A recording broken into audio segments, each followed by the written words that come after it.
Okay, so last video, we talk about the solution of non-homogeneous second order differential equations, okay? The linear ones involving polynomials. So, sa video na to, we will talk about involving sines and cosines, okay? So, without further ado, we will have our example directly, okay? So, let's have this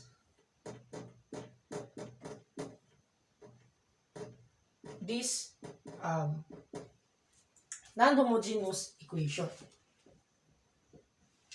Okay. So, y double prime minus 8y single prime plus 16y is equal to cosine x. As you can see, this is not involved just x alone. So, it's not just polynomial. So, what we are going to do is, again,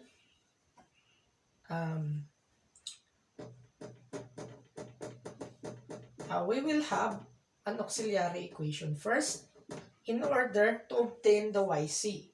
Okay? So, it will become r squared minus 8r plus 16 is equal to 0. Okay? So, we will just problem this right hand, okay, the right hand of this equation, differential equation later. So, we assume it to be equal to 0. Okay? So this thing, you can actually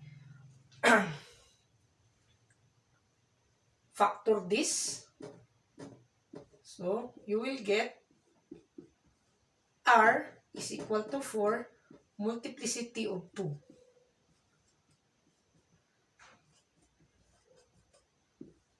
So, it has 2r's. So, this is actually case 2. Okay? So, I just emphasize, so you don't need to say that it is case 2. But somehow, since this is case 2, its general solution is equivalent to y c1 e to the power of rx plus c2 x e to the power of rx. So the r here is 4. So therefore, our yc, or our homogeneous solution, is equal to c1 e to the power of 4x plus c2x e to the power of 4x. So this is your yc. So now, so what we are going to do with this cosine x? Okay, so when it involves sine and cosine, so your yp should be equal to, okay, cosine x equal to a sine of, okay, so its coefficient of cosine x is only 1, so we copy a sine x, b sine x. Okay, so this is your yp. So therefore, your y bar here is equivalent to, okay, sine, okay, its differential is cosine x, negative, okay,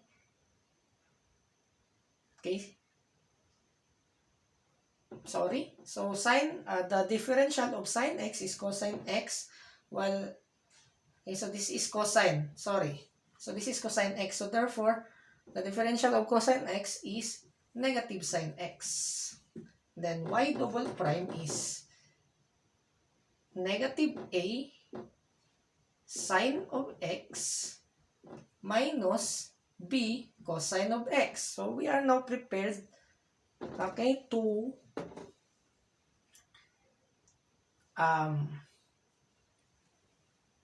replace this 3 into that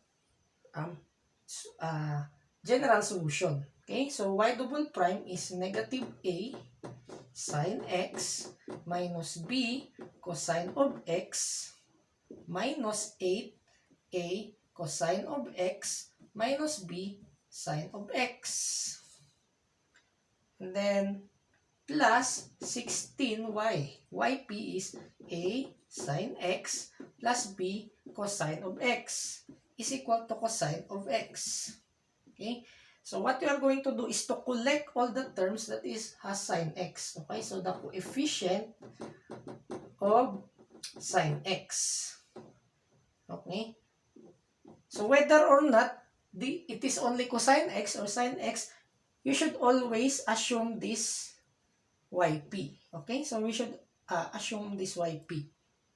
Okay? So if it is cosine 2x, you put a sine 2x and b cosine 2x. So here, it is only cosine x. So you just coefficient of 1. So sine x and cosine x. Okay? So this is, so what if this is cosine 2x? So it will be 2 and also 2 here. Okay? So that is if it has 2 on it. Okay? Cosine 2x, for example.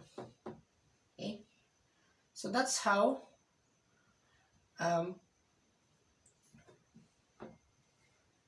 you do it. Okay? So here, the coefficient of sine x is negative a.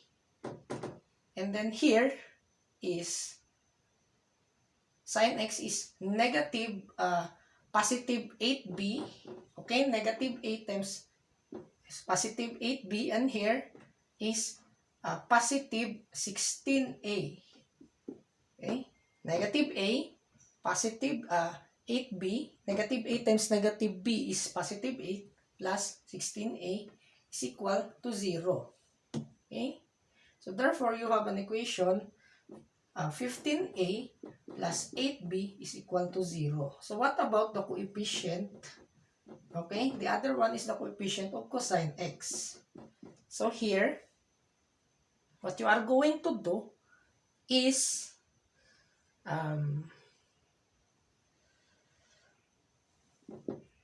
collect all the coefficient of cosine. So we got negative b, then negative 8, and then plus 16b. Okay, negative 8a plus 16b. So equals to, the coefficient of cosine x is 1. So therefore, we got negative 8a plus 15b is equal to 1. Okay? So you can already solve the problem. So you can use calculator to solve this one or by elimination method. So we can get A and B respectively. Okay. So let's try solving. So we got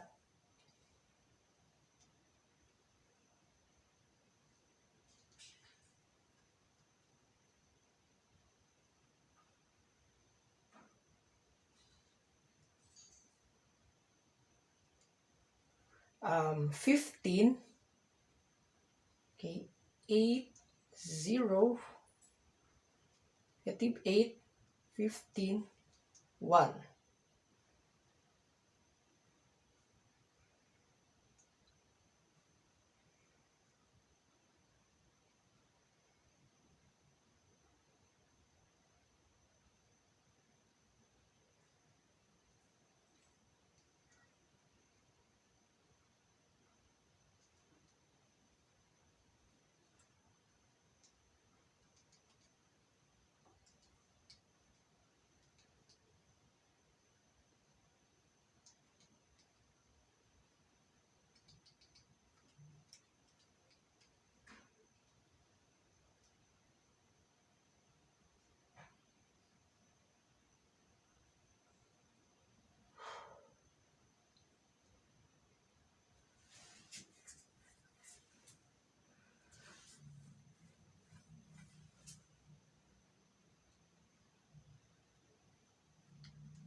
Okay, so let's check well in order that we will get the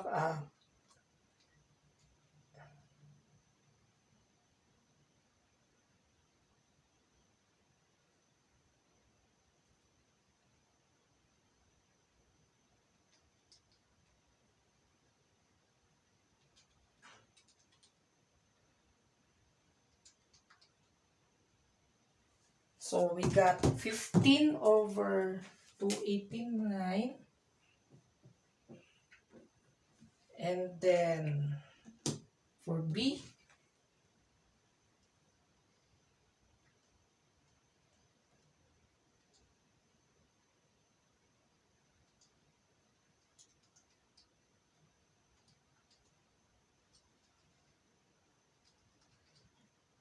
and then negative 8 over 289 here.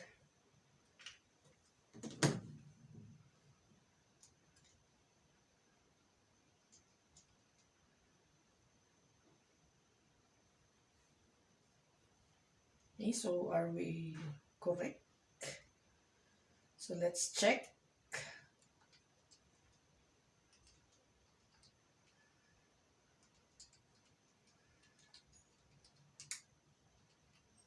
So we are correct. So we got A is equal to that value, and then B is equal to that value, okay, here. So therefore, okay, so we will have another third word.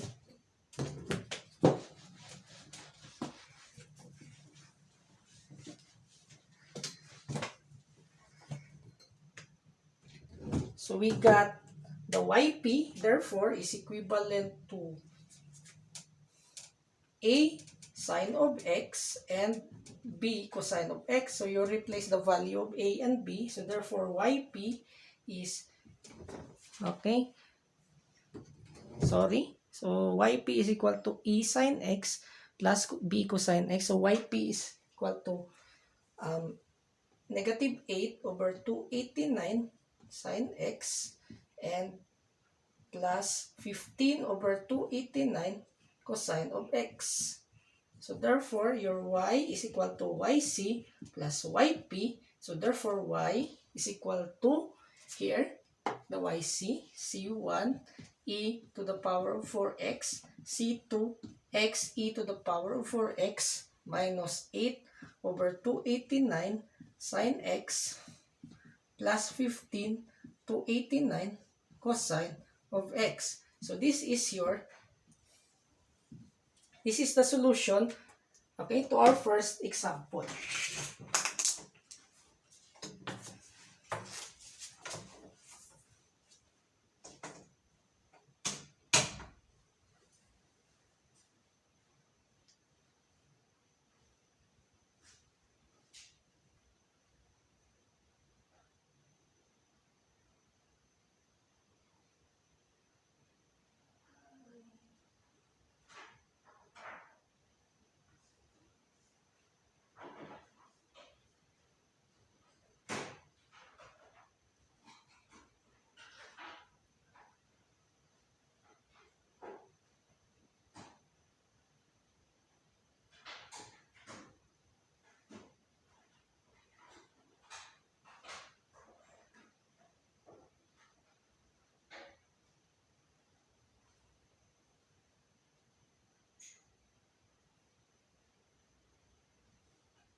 Okay, so we're gonna have our second example. So that's our first example. So we'll go to our second example.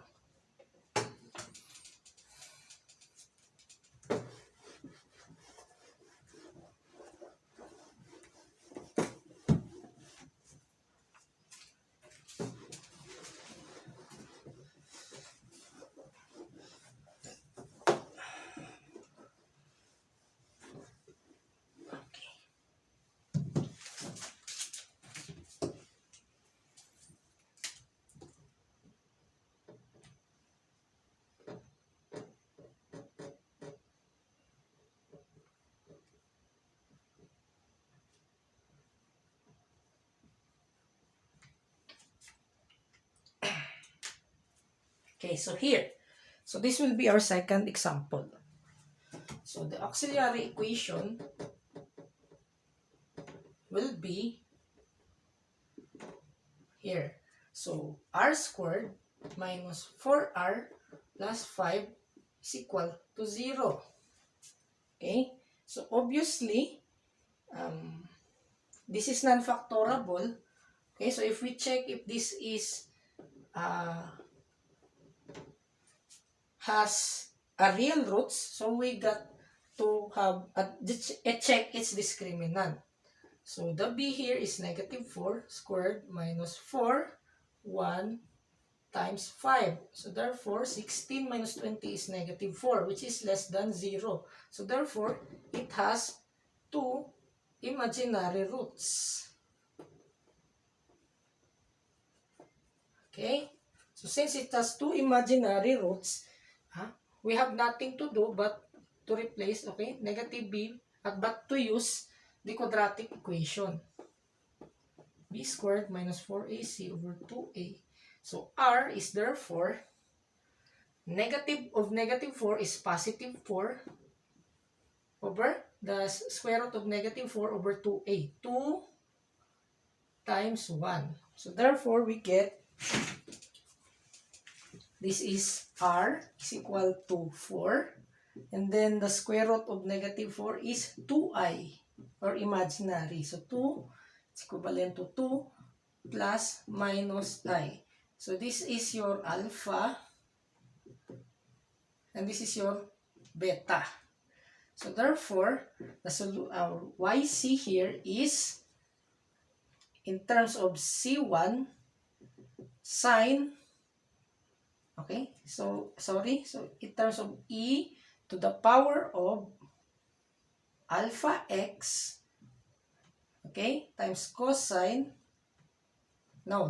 C1 of sine beta x plus C2 cosine of beta x. So the alpha is equivalent to 2. So e to the power of 2x multiplied by C1 sine beta is 1. So therefore, okay, not the I, but the 1, okay. Alpha here is 2 and the beta here is 1. So therefore, okay, the beside the I, so cosine sine x plus C2 cosine of x. Okay. So now, we go to YP. So therefore, your YP should be, since this is 5x, so we assume A sine 5x plus B cosine 5x. So, therefore, the y prime is negative, okay, 5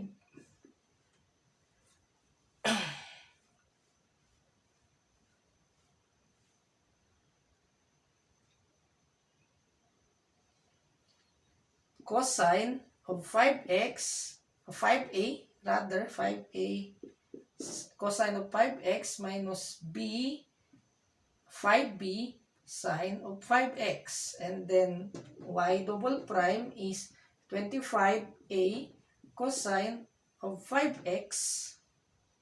And then minus, okay, negative rather, negative. So this is sine, sorry. So cosine, the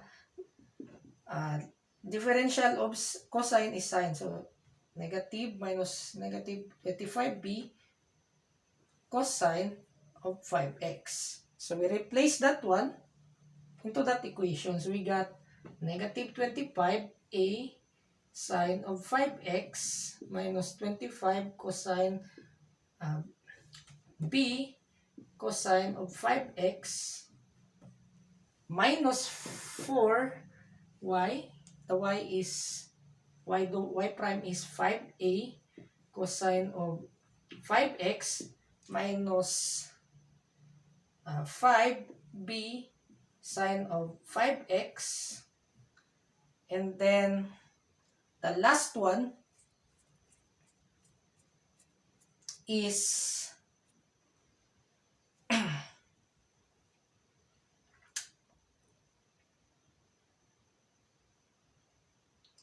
The last one is 5 multiplied by here, a sine of 5x plus b cosine of 5x. So now, we are going to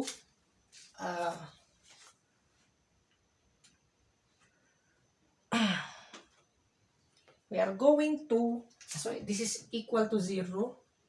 I know this, we should equate this to sine 5x. So equals to sine 5x here.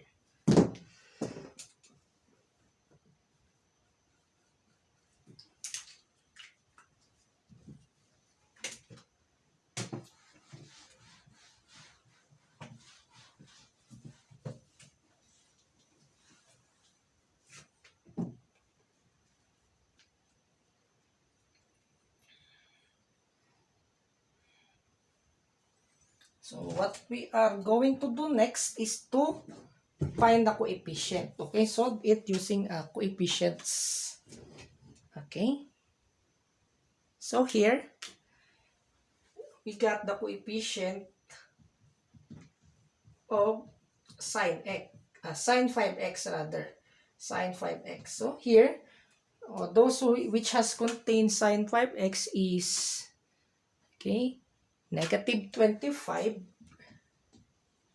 a here, and then we have negative 4 times negative 5 sine 5x is 20, so that is 20b, and then for the third one is 5 times a, so 5a is equal to, what is the coefficient of sine 5x is 1. This is 1 sine 5x because of that, okay? So we got negative 20a plus 20b is equal to 1. So that is, we will keep it later. So we got the coefficient of sine 5x. So we got our cosine, rather, we already finished with sine. So cosine 5x, we got negative 25b, and then we got negative 4 times positive 5, so negative 20a, then plus 5b. So there is no cosine, so it will be 0. So we got negative 20a minus negative 20b is equal to 0. So therefore, a is equal to negative b. Okay. So since a is equal to negative b, so we can replace it here. So a is negative b. So it will become negative 20 times negative b. Replace it, plus 20b is equal to 1. So therefore, b is equal to 1 over 40, while your a is negative 1 over 40. Okay.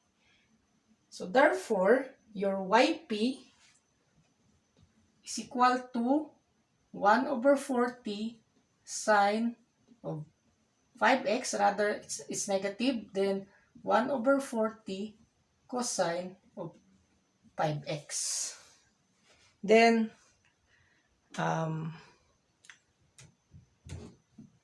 okay, so you combine yc and yp to get a solution. So y is equal to yc plus yp, so therefore, we put everything, so e to the power of 2x multiplied by c1 cosine, sine of x plus c2 cosine of x minus 1 over 40 sine 5x plus 1 over 40 cosine 5 of x.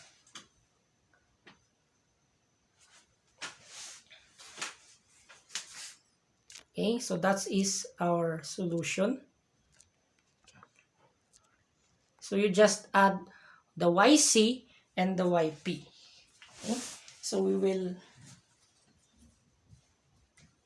rewrite it in order to fit. So it should be Y is equal to E 2x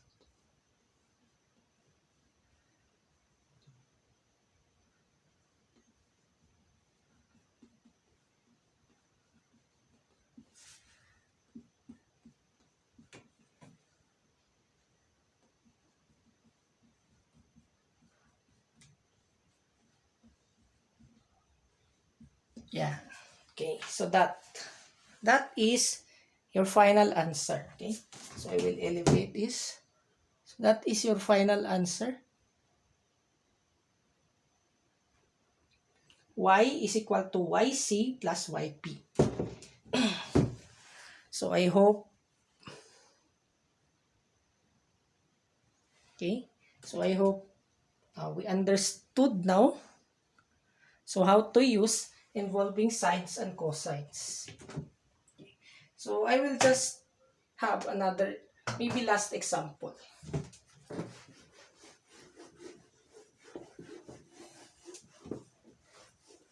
Third and last example.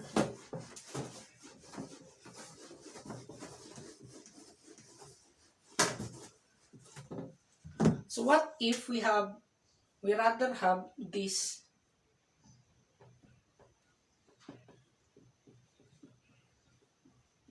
problem. So how we do this, okay? So again, so we got auxiliary equation. Here, we got only r squared is equal to 0. Okay? So therefore, we got r is equal to 0 multiplicity of 2.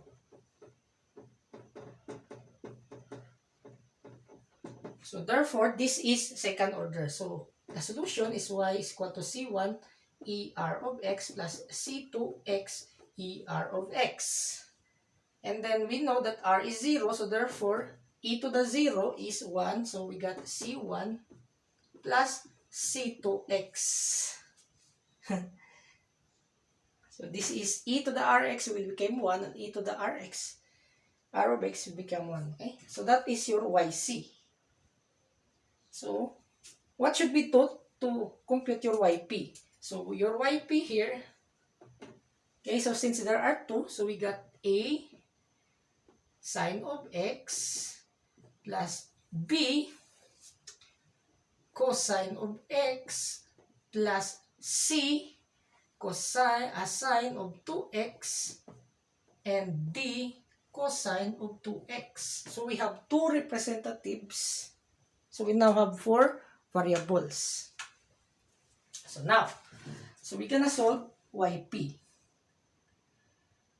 Okay, so therefore the y bar equal to negative a cosine of x minus positive plus b minus rather minus b sine of x. So we differentiate this and then minus plus c sine 2c rather, because we differentiate that. We saw 2c cosine of 2x, and then we got negative 2d cosine of 2x. Rather sine, okay? So let's check. The differential of sine x is cosine x. The differential of cosine x is negative sine x. The differential of sine 2x is positive cosine 2x, 2 cosine 2x, and then the differential of cosine 2x is negative 2 sine 2x. Okay? So rather, we get the y prime. So we got negative a sine x minus b cosine of x here. And then we got negative 4. Differential of that is sine 2 of x minus 4d cosine 2 of x. So what we are going to do? So there is only y prime.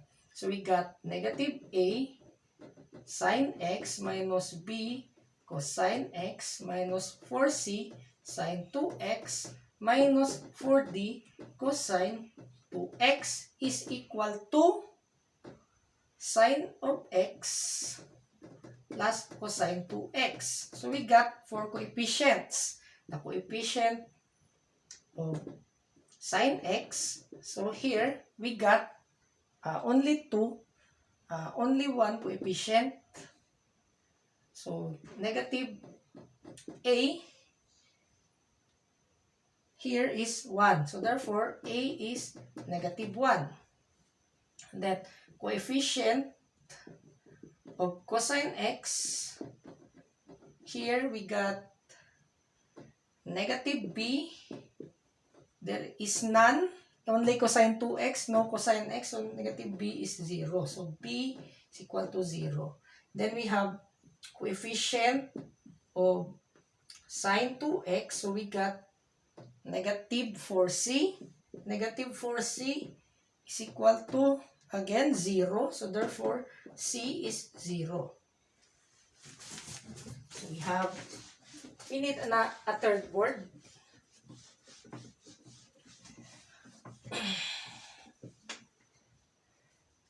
So we got here. So we got coefficient of cosine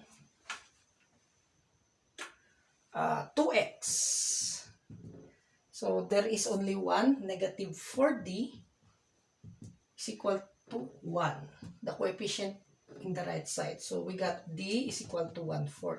So therefore, your yp is only negative a is, oh no, rather here, so we replace in that area. So yp is equal to a sine x, b cosine x. So a sine x is, okay, so yp is a sine x, negative sine x, then b is none, c is none, and then that d is negative 1/4. So negative 1/4